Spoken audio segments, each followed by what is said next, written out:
जनाब ये जी मेरे जिम्मे आया ना ये तो मैं जो पागल है मेरा मुआयना कराओ अस्पताल ये हरकत जी मेरे जिम्मे पर लेंदे ने तो मकबूत आवाज ही कर सकता जनाब बड़ी पढ़ाई ते कहानी लैके मेरे जिम्मे लग गए 17 दरखास्त वाले इतने आए किसी ने जिम्मे किसी को नहीं लाए ये मेरे मुकाबले पहले दिन की तैयारी करके आए हो कच्चा चिट्ठा जिस दिन का मैं पैदा होना है उस दिन तो मेरे जिम्मे जेड़ा कोई गुनाह है वो मेरे आदत है कितने तो गुनाह पत्नी खुदा भी सारे फर्द आई करें जितने वकील साहब फर्जी कर इन्ना गल्लां दा जनाब मेरे को कोई एक बंदा अड्डा है काफर है बेदीन है वो तो मैं की जवाब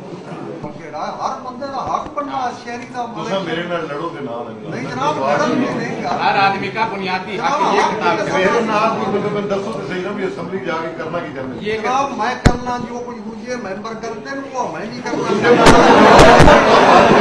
इलेक्शन पे हर शहरी का हक है गवर्नमेंट दे स्कूल जितने बन वो हमने रिपोर्ट बने और मैं बच्चे तो नहीं उत्थे भावने मेरा डंगर उत्थे कोई खड़ा होवे तो मैं बिल्कुल सारी सजा भुगतन वास्ते तैयार ये जनाब जी मशीनरी है वो सारी मेरे खिलाफ ही चलना पता नहीं कितने दुश्मन ये सारे जेड़े MP MLA बनते ना जिम्मे से कुछ करप्शन नहीं मैं एक बंदा जिले चो निकल गया जिधर जिम्मे करप्शन भी है स्कूल चो डंगर नहीं बदल हूं बंदा गलो एक डंगर स्कूल चो बरामद हो जाए देख लें मैं जी दिल है उस पैसा मेरे कोई जिम्मे है पानी का रंध आज मैं